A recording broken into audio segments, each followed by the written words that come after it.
తిరుమల కల్తీ లడ్డు వ్యవహారంపై హిందూ సంఘాల నేత తురగ శ్రీరామ్ మండిపడ్డారు. తిరుమల లడ్డు వ్యవహారంపై ఒక్కో పార్టీ ఒక్కో విధంగా మాట్లాడుతున్నారన్నారు.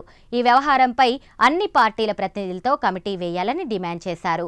అసలు లడ్డూలో ఏం కలిసిందో ఏంటని నిరూపించాలని, వెంటనే దీనిపై ఆల్ పార్టీ కమిటీ వేసి దోషులను శిక్షించాలని శ్రీరామ్ డిమాండ్ చేశారు. మన ఆంధ్రప్రదేశ్ రాష్ట్రంలో ఒక డైలీ సీరియల్ లాగా, ఒక జీడిపాకం లాగా కంటిన్యూస్గా నడుస్తున్న చర్చ ఏదన్నా ఉందంటే అది తిరుమల లడ్డు వ్యవహారం. ఈ తిరుమల లడ్డు వ్యవహారంలో ఒకరోజు ఒక మాట, ఒకరోజు ఒక మాట, ఒకరోజు ఒక మాట, ఒక నాయకుడు ఒక మాట, ఇంకో నాయకుడు ఒక మాట. ఒకరోజు టీడీపీ వాళ్ళు ఒక మాట, రెండో రోజు వైసీపీ వాళ్ళు ఇంకో మాట. చంద్రబాబు నాయుడు గారి దగ్గర నుంచి మొదలు పెడితే అసలు లడ్డులో కొవ్వు కలిసిందని చెప్పి మాట్లాడారు. దానికి పవన్ కళ్యాణ్ గారు వంతపాడారు.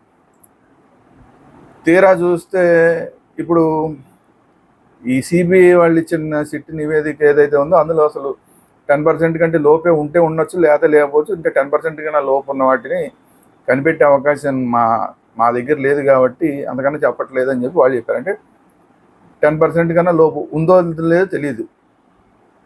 ఇప్పుడు అది పట్టుకుని ఇప్పుడు వైసీపీ వాళ్ళు చూసారా, ఆ రోజు చంద్రబాబు నాయుడు గారు కొవ్వు ఉందన్నాడు, పవన్ కళ్యాణ్ ఆ మెట్లన్నీ కడిగాడు, దేవుడి దేవాలయం మెట్లన్నీ కడిగాడు, పాప పరిహారం అన్నాడు. ఇప్పుడు చేసుకోవాలి వీళ్ళు పాప పరిహారం, దేవుడితోనే రాజకీయాలు చేశారు చంద్రబాబు నాయుడు గారు, పవన్ కళ్యాణ్ గారు అని చెప్పి ఇప్పుడు వైసీపీ వాళ్ళు చాలా గట్టిగా మాట్లాడుతున్నారు. అట్ ది సేమ్ టైం అదే సిబిఐ నివేదికలో ఉన్న ఈ నెయ్యిలో అసలు ఇది నెయ్యే కాదు, టోటల్గా ఇది ఒక కల్తీ పదార్థం. పాలే లేవు, దాంట్లో వెన్న లేదు, నెయ్యి లేదు, అదొక కెమికల్స్ ఆయిల్స్తో కూడిన ఒక పదార్థం, దాన్ని నెయ్యి కింద ఇచ్చేశారు అనేది ఇప్పుడు సిబిఐ ఇచ్చిన నివేదికలో కనబడుతుంది. దీన్ని మాత్రం ఎక్కడ వైసీపీ వాళ్ళు చెప్పట్లా. ఇప్పుడు తెలుగుదేశం వాళ్ళు చంద్రబాబు నాయుడు గారు కానివ్వండి, పవన్ కళ్యాణ్ కానివ్వండి, వీళ్ళందరూ ఏం చెప్తున్నారు, ఇప్పుడు చూసారా అందులో కొవ్వు కలిసి, ఇప్పుడు అందులో చాలా ఆయిల్స్ కలిసినాయి, దాంట్లో కెమికల్స్ కలిసినాయి, బాత్రూమ్ కడిగే ఆయిల్స్ కూడా దాంట్లో కెమికల్స్, బాత్రూమ్ కడిగే కెమికల్స్ కూడా దాంట్లో కలిపేశారు అని చెప్పి వాళ్ళు చెప్తున్నారు. ఇప్పుడు ఆ టాపిక్ ఏమో వైసీపీ వాళ్ళు తీసుకురావట్లా. కొవ్వు సంగతి ఏంటి అని అడిగితే చంద్రబాబు నాయుడు గారు అదంతా చరిత్ర అంటున్నారు. ఇప్పుడు హిందువుల పరిస్థితి ఏంటి, అసలు కొవ్వు కలిసిందా కలవలేదా, ఏం జరిగింది, అపచారం, కొవ్వు కలిసిన అపచారం జరిగిందా జరగలేదా, ఏం జరిగింది అనేది తేల్చాలి కదా. ఇప్పుడు మళ్ళీ ఇంకోటి ఏదో 1 మ్యాన్ కమిటీ ఏదో వేస్తామంటున్నారు. ఈ 1 మ్యాన్ కమిటీ దేనికి వేస్తారు, కేవలం ఈ పాలక మండలిలో ఎవరైతే సభ్యులు ఉన్నారో, లేదంటే ఆ ప్రొక్యూర్మెంట్ కమిటీలు ఎవరున్నారో వాళ్ళందరినీ ఎవరన్నా బాధ్యత చేయడానికి చేస్తారా, లేదంటే కొవ్వు కలిసింది దీంట్లో నిజంగానే అని ఆ 1 మ్యాన్ కమిటీ ఏదో అది నిరూపించగలుగుతుందా? అసలు సుప్రీంకోర్టు ఆధ్వర్యంలో సిబిఐ పర్యవేక్షణలో ఇది వచ్చిన ఒక కమిటీ ఏదైతే సిట్ ఏదైతే ఉందో అది ఇచ్చిన రిపోర్ట్ కన్నా కూడా ఇప్పుడు government single man committee authentic అవుతుందా, వాళ్ళు చెప్తే మాత్రం దానికి ఒక వాల్యూ ఉంటుందా అనేది పెద్ద క్వశ్చన్ మార్క్. అయితే వీటన్నిటి మధ్యన కూడా హిందువులకి ఇప్పుడు వచ్చే డౌట్లు ఏంటంటే, అప్పుడేమో కొవ్వు కలిసిందన్నారు, ఇప్పుడేమో ఆయిల్స్ తర్వాత కెమికల్స్ కలిసి అంటున్నారు. అది జరిగినా ఇది జరిగినా లడ్డూలో కల్తీ జరిగింది. ఇదంతా ఒక ఫుడ్ జిహాద్ లాగా ఉంది. వేరే మతాల వాళ్ళు ఫుడ్ జిహాద్ అని చెప్పి హిందువుల్లో పిల్లలు పుట్టకుండా ఉండటానికి, మగవాళ్ళల్లో వీర్యకణాలు నశించిపోవడానికి కొన్ని మందులు కలుపుతున్నారు అని చెప్పి కొన్ని చోట్ల కొన్ని ఆరోపణలు వచ్చినాయి గతంలో. ఇప్పుడు అలాంటిది ఏదన్నా కూడా ఇక్కడ తిరుపతిలో జరిగిందా? తిరుపతిలో అయితే ఏకంగా రోజుకి 70,000 మంది వస్తారు. 70,000 మంది కూడా లడ్డు తింటారు. ప్రతిరోజు ఒక 70,000 మంది లడ్డూలు తింటారు. అసలు వీళ్ళు చెప్పిన సిట్టిప్ చెప్పిన లెక్కల ప్రకారం 20 కోట్ల లడ్డూలు తయారు చేశారని చెప్పారు. 20 కోట్ల లడ్డూలు అంటే కనీసం ఒక్కొక్క లడ్డు ఒక నలుగురు మనం తింటాం, ఇంకో మన పక్కలకు పెడతాం. ఒక నలుగురు తిన్నా కూడా దాదాపు 80 కోట్ల మంది, లేదంటే ఇంకా అంతకన్నా ఎక్కువ మంది అంతమంది తినుంటారు. ఏదన్నా లవ్ జిహాద్ ఫుడ్ జిహాద్ ఏమైనా జరిగిందా ఈ మొత్తం ఈ ఫుడ్లో, ఈ లడ్డూలో? అయితే కొవ్వు కానీ, లేదంటే ఈ కెమికల్స్, బాత్రూమ్ ఫినాయిల్స్, లేదంటే వేరే రకరకాల ఆయిల్స్ కలిపి ఒక ఫుడ్ జిహాద్ ఏమైనా జరిగిందా అనేది ఇప్పుడు హిందువులకు వస్తున్నాను మనం. ఇప్పుడు హిందువులు డిమాండ్ చేసేది ఏంటంటే, అసలు కొవ్వు కలిస్తే కొవ్వు కలిసిందని ప్రూవ్ చేయండి, లేదా మీరు ఏవైతే కెమికల్స్ కలిసినాయి అంటున్నారో ఆ కెమికల్స్ ఎలా తయారవుతాయి, వాటిల్లో ఏమన్నా ఇతరత్ర పదార్థాలు ప్రజారోగ్యానికి హానికరమైన ఉన్నాయా,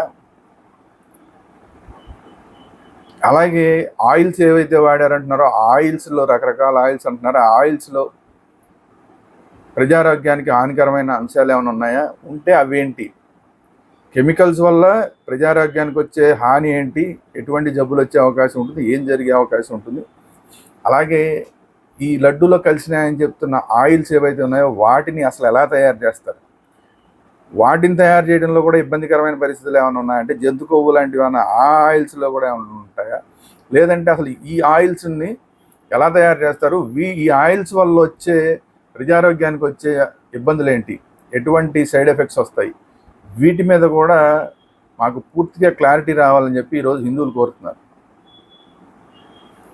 అందువల్ల ఇందులో రకరకాలుగా ఉన్నాయి కాబట్టి వైసీపీ వాళ్ళు కొన్ని మాటలు మాట్లాడుతున్నారు, టీడీపీ వాళ్ళు ఒక రకంగా మాట్లాడుతున్నారు, మిగతా కూటమిలో ఉన్న మిగతా వాళ్ళందరూ ఒక రకరకాలుగా మాట్లాడుతున్నారు. కాబట్టి హిందువులుగా డిమాండ్ చేసేది ఏంటంటే, ఒక ఆల్ పార్టీ కమిటీని వేయండి.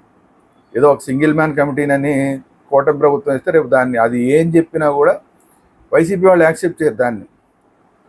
కాబట్టి ఏంటంటే, ఒక ఆల్ పార్టీ కమిటీని ఒక దాన్ని వేసి దీంట్లో అసలు జంతు కొవ్వు కలిసిందా లేదా తేల్చండి.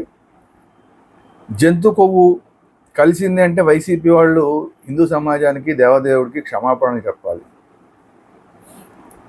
జంతు కొవ్వు కలవలేదు అనేది తేలితే అప్పుడు చంద్రబాబు నాయుడు గారు, పవన్ కళ్యాణ్ గారు, కూటమి పెద్దలందరూ కూడా హిందువులకు క్షమాపణ చెప్పాలి. ఈ ఆయిల్స్, కెమికల్స్ కలిసి అంటారు. ఆయిల్స్, కెమికల్స్ కనుక కలిసి ఉంటే దీనికి కూడా వైసీపీ వాళ్ళు హిందువులకి క్షమాపణ చెప్పాలి, దేవదేవుడికి క్షమాపణ చెప్పి చంపలేసుకోవాలి. అలాగే ఒకవేళ ఆయిల్స్, కెమికల్స్ ఏమీ కలవలేదు, అంతా లడ్డు బాగానే ఉంది అని కనుక రిపోర్ట్ వస్తే అప్పుడు చంద్రబాబు నాయుడు గారు, పవన్ కళ్యాణ్ గారు, కూటమి పెద్దలందరూ కూడా హిందువులకి క్షమాపణ చెప్పాలి. అలాగే దేవదేవుడికి కూడా క్షమాపణ చెప్పాలి.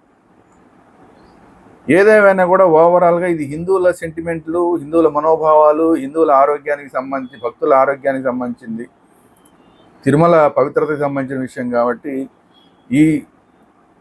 ఇటు కూటమి కానీ అటు వైసీపీ కానీ ఎవరి వల్ల తప్పు జరిగితే వాళ్ళు హిందూ సమాజానికి క్షమాపణ చెప్పాలి, అలాగే దేవదేవుడికి క్షమాపణ చెప్పాలి.